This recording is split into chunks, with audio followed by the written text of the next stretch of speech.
शिव पिया साथ है, शिव पिया साथ है, मोरे शिव पिया साथ है। गीता ज्ञान के बरसात है। ओम शांति। 26 नवंबर 2024। बाबा के महावाक्य। मीठे बच्चे, तुम हो त्रिमूर्ति बाप के बच्चे। तुम्हें अपने 3 कर्तव्य याद रहे: स्थापना, विनाश और पालना। प्रश्न: देह अभिमान की कड़ी बीमारी लगने से कौन कौन से नुकसान होते हैं? उत्तर: पहला, देह अभिमान वालों के अंदर जेलसी होती है। जेलसी के कारण आपस में लोन पानी होते रहते, प्यार से सेवा नहीं कर सकते हैं, अंदर ही अंदर जलते रहते हैं। दूसरा, बेपरवाह रहते हैं, माया उन्हें बहुत धोखा देती रहती है। पुरुषार्थ करते करते फां हो जाते हैं, जिस कारण पढ़ाई ही छूट जाती है। तीसरा, देह अभिमान के कारण दिल साफ नहीं। दिल साफ ना होने कारण बाप की दिल पर नहीं चढ़ते। चौथा, मूड ऑफ कर लेते, उनका चेहरा ही बदल जाता है। ओम शांति। सिर्फ बाप को ही याद करते हो या और भी कुछ याद आता है? बच्चों को स्थापना, विनाश और पालना तीनों की याद होनी चाहिए, क्योंकि साथ साथ इकट्ठा चलता है ना। जैसे कोई बैरिस्ट्री पढ़ते हैं तो उनको मालूम है मैं बैरिस्टर बनूंगा, वकालत करूंगा, बैरिस्ट्री की पालना भी करेंगे ना। जो भी पढ़ेगा उनकी एम तो आगे रहेगी। तुम जानते हो हम अभी कंस्ट्रक्शन कर रहे हैं, पवित्र नई दुनिया स्थापन कर रहे हैं। इसमें योग बहुत जरूरी है। योग से ही हमारी आत्मा जो पतित बन गई है वह पावन बनेगी। तो हम पवित्र बन फिर पवित्र दुनिया में जाकर राज्य करेंगे। यह बुद्धि में आना चाहिए। सब इम्तिहानों में सबसे बड़ा इम्तिहान व सभी पढ़ाइयों से ऊंच पढ़ाई यह है। पढ़ाइयां तो अनेक प्रकार की है ना, वह तो सब मनुष्य को पढ़ाते हैं, और वह पढ़ाइयां इस दुनिया के लिए ही हैं। पढ़कर फिर उनका फल यहां ही पाएंगे। तुम बच्चे जानते हो इस बेहद की पढ़ाई का फल हमको नई दुनिया में मिलना है। वह नई दुनिया कोई दूर नहीं, अभी संगम युग है। नई दुनिया में ही हमको राज्य करना है। यहां बैठे हो तो भी बुद्धि में यह याद करना है, बाप की याद से ही आत्मा पवित्र बनेगी। फिर यह भी याद रखना है कि हम पवित्र बनेंगे, फिर इस इम्प्योर दुनिया का विनाश भी जरूर होगा। सभी तो पवित्र नहीं बनेंगे। तुम बहुत थोड़े हो जिनमें ताकत है। तुम्हारे में भी नंबरवार ताकत अनुसार ही सूर्यवंशी चंद्रवंशी बनते हैं ना। ताकत तो हर बात में चाहिए। यह है ईश्वरीय माइट, इनको योगबल की माइट कहा जाता है। बाकी सब हैं जिस्मानी माइट। यह है रूहानी माइट। बाप कल्प कल्प कहते हैं, हे बच्चों मां मेकम याद करो। सर्वशक्तिमान बाप को याद करो, वह तो एक ही बाप है। उनको याद करने से आत्मा पवित्र बनेगी। यह बहुत अच्छी बातें हैं धारण करने की। जिनको यह निश्चय ही नहीं है कि हमने 84 जन्म लिए हैं, उनकी बुद्धि में यह बातें बैठेंगी नहीं। जो सतो प्रधान दुनिया में आए थे वही अब तमो प्रधान में आए हैं। वही आकर जल्दी निश्चय बुद्धि बनेंगे। अगर कुछ भी नहीं समझते हैं तो पूछना चाहिए। पूरी रीति समझें तो बाप को भी याद करें। समझेंगे नहीं तो याद भी नहीं कर सकेंगे। यह तो सीधी बात है। हम आत्माएं जो सतो प्रधान थी वही फिर तमो प्रधान बनी हैं।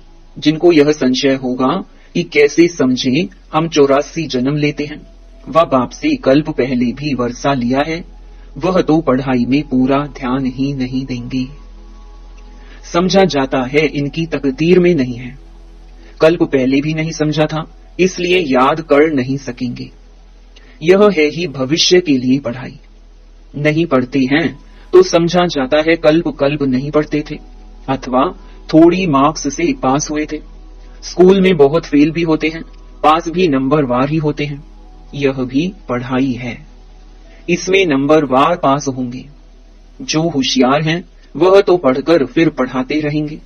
बाप कहते हैं मैं तुम बच्चों का सर्वेंट हूं। बच्चे भी कहते हैं कि हम भी सर्वेंट हैं। हर एक भाई बहन का कल्याण करना है। बाप हमारा कल्याण करता है, हमको फिर औरों का कल्याण करना है।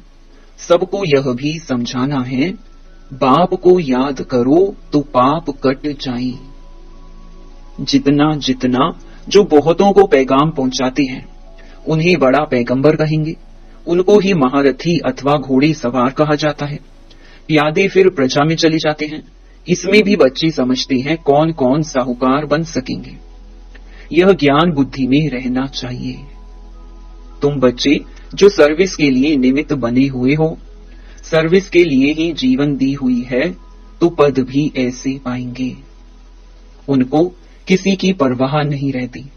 मनुष्य अपने हाथ पांव वाला है ना, बांधा तो नहीं जा सकता। अपने को स्वतंत्र रख सकते हैं। ऐसे क्यों बंधन में फंसूं? क्यों ना बाप से अमृत लेकर अमृत का ही दान करूं? मैं कोई रीढ़ बकरी थोड़ी ही हूं जो कोई हमको बांधे। शुरू में तो तुम बच्चों ने कैसे अपने को छुड़ाया, रड़ियां मारी, हाय हाय कर बैठ गए। तुम कहेंगे हमको क्या परवाह है, हमको तो स्वर्ग की स्थापना करनी है या यह काम बैठ करनी है। वह मस्ती चढ़ जाती है जिसको मौलाई मस्ती कहा जाता है। हम मौला के मस्ताने हैं। तुम जानते हो मौला से हमको क्या प्राप्त हो रहा है। मौला हमको पढ़ा रही है ना। नाम तो उनके बहुत हैं, परंतु कोई कोई नाम बहुत मीठे हैं। अभी हम मौलाई मस्त बने हैं। बाप डायरेक्शन तो बहुत सिंपल देते हैं। बुद्धि भी समझती है बरोबर हम बाप को याद करते करते सतो प्रधान बन जाएंगे और विश्व के मालिक भी बनेंगे। यही तात लगी हुई है। बाप को हरदम याद करना चाहिए, सामने बैठे होना। यहां से बाहर निकले और भूल जाएंगे। यहां जितना नशा चढ़ता है उतना बाहर में नहीं रहता, भूल जाते हैं। तुमको भूलना नहीं चाहिए, परंतु तकदीर में नहीं है तो यहां बैठे भी भूल जाते हैं। बच्चों के लिए म्यूजियम में और गांव-गांव में सर्विस करने के लिए प्रबंध हो रहे हैं। जितना भी समय मिला है बाप तो कहते हैं जल्दी जल्दी करो, परंतु ड्रामा में जल्दी हो नहीं सकती। बाप तो कहते ऐसी मशीनरी हो जो हाथ डाले और चीज तैयार हो जाए। यह भी बाप समझाते रहते हैं अच्छे अच्छे बच्चों को माया नाक और कान से अच्छी रीति पकड़ती है। जो अपने को महावीर समझते हैं उन्हों को ही माया के बहुत तूफान आते हैं। फिर वह किसकी भी परवाह नहीं करते, छिपा लेते हैं। आंतरिक दिल सच्ची नहीं है। सच्ची दिल वाले ही स्कॉलरशिप पाते हैं। शैतानी दिल चल ना सके। शैतानी दिल से अपना ही बेड़ा गर्क करते हैं। सबका शिव बाबा से काम है। यह तो तुम साक्षात्कार करते हो। ब्रह्मा को भी बनाने वाला शिव बाबा है। शिव बाबा को याद करें तब ऐसा बने। बाबा समझते हैं माया बड़ी जबरदस्त है। जैसे चूहा काटता है तो मालूम भी नहीं पड़ता है। माया भी ऐसी मस्त चूही है। महारथियों को ही खबरदार रहना है। वह खुद समझते नहीं है कि हमको माया ने गिरा दिया है, लून पानी बना दिया है। समझना चाहिए लून पानी होने से हम बाप की सर्विस कर नहीं सकेंगे। अंदर ही जलते रहेंगे। देह अभिमान है तब जलते हैं। वह अवस्था तो है नहीं। याद का जौहर भरता नहीं है, इसीलिए बहुत खबरदार रहना चाहिए। माया बड़ी तीखी है। जबकि तुम युद्ध के मैदान पर हो तो माया भी छोड़ती नहीं। आधा पौना तो खत्म कर देती है। किसको पता भी नहीं पड़ता है कैसे अच्छे अच्छे नए नए भी पढ़ाई बंद कर घर में बैठ जाते हैं। अच्छे अच्छे नामी ग्रामी पर भी माया का वार होता है। समझते हुए भी बेपरवाह हो जाते हैं। थोड़ी बात में झट लून पानी हो पड़ते हैं। बाप समझाते हैं देह अभिमान के कारण ही लून पानी होते हैं, स्वयं को धोखा देते हैं। बाप कहेंगे यह भी ड्रामा। जो कुछ देखते हैं कल्प पहले मिसल ड्रामा चलता रहता है, नीचे ऊपर अवस्था होती रहती है। कभी ग्रहचारी बैठती है, कभी बहुत अच्छी सर्विस कर खुशखबरी लिखते हैं, नीचे ऊपर होता रहता है, कभी हार कभी जीत। पांडवों की माया से कभी हार कभी जीत होती है। अच्छे अच्छे महारथी भी हिल जाते हैं, कई मर भी जाते हैं। इसीलिए जहां भी रहो बाप को याद करते रहो और सर्विस करते रहो। तुम निमित्त बने हुए हो सर्विस के लिए। तुम लड़ाई के मैदान में हो ना। जो बाहर वाले घर गृहस्थ व्यवहार में रहते हैं, यहाँ वालों से भी बहुत तीखे जा सकते हैं। माया के साथ पूरी युद्ध चलती रहती है। सेकंड बाय सेकंड तुम्हारा कल्प पहले मिसल पार्ट चलता आया है। तुम कहेंगे इतना समय पास हो गया, क्या क्या हुआ है? वह भी बुद्धि में है। सारा ज्ञान बुद्धि में है। जैसे बाप में ज्ञान है, इस दादा में भी आना चाहिए। बाबा बोलते हैं तो जरूर दादा भी बोलते होंगे। तुम भी जानते हो कौन कौन अच्छे दिल साफ हैं। दिल साफ वाले ही दिल पर चढ़ते हैं। उनमें लून पानी का स्वभाव नहीं रहता है, सदैव हर्षित रहते हैं। उनका मूड कभी फिरेगा नहीं। यहाँ तो बहुतों की मूड फिर जाती है, बात मत पूछो। इस समय सभी कहते भी हैं हम पतित हैं। अभी पतित पावन बाप को बुलाया है कि आकर पावन बनाओ। बाप कहते हैं बच्चों मुझे याद करते रहो तो तुम्हारे कपड़े साफ हों। मेरी श्रीमत पर चलो। श्रीमत पर ना चलने वाले का कपड़ा साफ नहीं होता, आत्मा शुद्ध होती ही नहीं। बाप तो दिन रात इस पर ही जोर देते हैं, अपने को आत्मा समझो। देह अभिमान में आने से ही तुम गुटखा खाते हो। जितना जितना ऊपर चढ़ते जाते हो, खुशनुमा होते जाते हो और हर्षित मुख रहता है।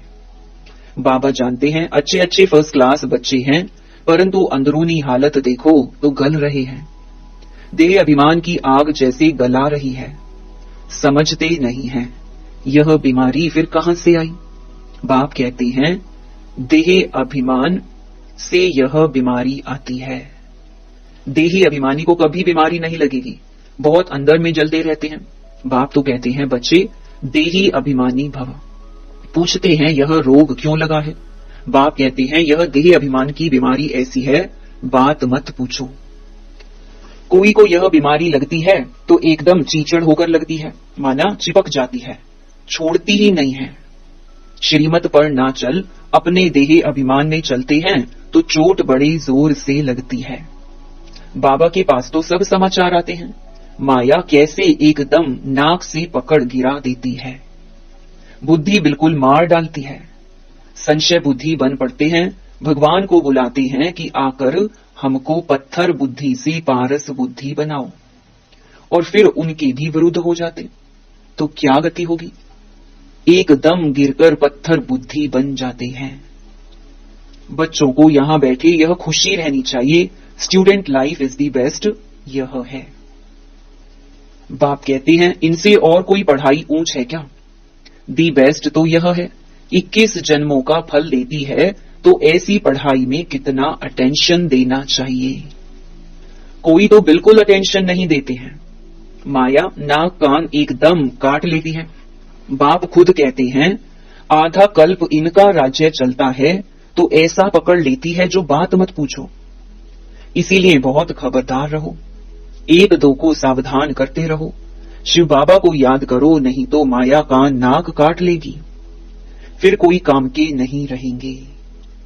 बहुत समझते भी हैं हम लक्ष्मी नारायण का पद पाएं, इम्पॉसिबल है। थक कर फा हो जाते हैं, माया से हार खाकर एकदम किचड़े में जाकर पड़ते हैं। देखो हमारी बुद्धि बिगड़ती है तो समझना चाहिए माया ने नाक से पकड़ा है। याद की यात्रा में बहुत बल है, बहुत खुशी भरी हुई है। कहते भी हैं खुशी जैसी खुराक नहीं। दुकान में ग्राहक आते रहते हैं, कमाई होती रहती है, तो कभी उनको थकावट नहीं होगी, भूख नहीं मरेंगे, बड़ी खुशी में रहते हैं। तुमको तो अथाह बेशुमार धन मिलता है, तुम्हें तो बहुत खुशी रहनी चाहिए। देखना चाहिए हमारी चलन दैवी है या आसुरी है। समय बहुत थोड़ा है, अकाले मृत्यु की भी जैसे रेस है। एक्सीडेंट आदि देखो कितने होते रहते हैं। तमो प्रधान बुद्धि होते जाते हैं। बरसात जोर से पड़ेगी, उनको भी कुदरती एक्सीडेंट कहेंगे। मौत सामने आया कि आया, समझते भी हैं एटॉमिक बॉम्ब्स की लड़ाई छिड़ जाएगी। ऐसे ऐसे खौफनाक काम करते हैं, तंग कर देंगे तो फिर लड़ाई भी छिड़ जाएगी। अच्छा, मीठे मीठे सिके लगे बच्चों प्रति माता पिता बाप दादा का याद प्यार और गुड मॉर्निंग। रूहानी बाप की रूहानी बच्चों को नमस्ते। धारणा के लिए मुख्य सार। पहला, मौलाई मस्ती में रहकर स्वयं को स्वतंत्र बनाना है। किसी भी बंधन में नहीं बंधना है। माया चूही से बहुत बहुत संभाल करनी है। खबरदार रहना है। दिल में कभी भी शैतानी ख्याल ना आए। दूसरा, बाप द्वारा जो बेशुमार धन ज्ञान का मिलता है, उसकी खुशी में रहना है। इस कमाई में कभी भी संशय बुद्धि बन थकना नहीं है। Student life the best life है, इसीलिए पढ़ाई पर पूरा पूरा ध्यान देना है। वरदान, सदा अलर्ट रहे, सर्व की आशाओं को पूर्ण करने वाले मास्टर मुक्ति जीवन मुक्ति दाता भव। अब सभी बच्चों में यह शुभ संकल्प इमर्ज होना चाहिए कि सर्व की आशाओं को पूर्ण करें। सबकी इच्छा है कि जन्म मरण से मुक्त हो जाए, तो उसका अनुभव कराओ। इसके लिए अपने शक्तिशाली सतो प्रधान वाइब्रेशन से प्रकृति और मनुष्य आत्माओं की वृत्तियों को चेंज करो। मास्टर दाता बन हर आत्मा की आशाओं को पूर्ण करो। मुक्ति जीवन मुक्ति का दान दो। यह जिम्मेवारी की स्मृति आपको सदा अलर्ट बना देगी। स्लोगन, मुरलीधर की मुरली पर देह की भी सुध बुध भूलने वाले ही सच्चे गोप गोपियां हैं। ओम शांति।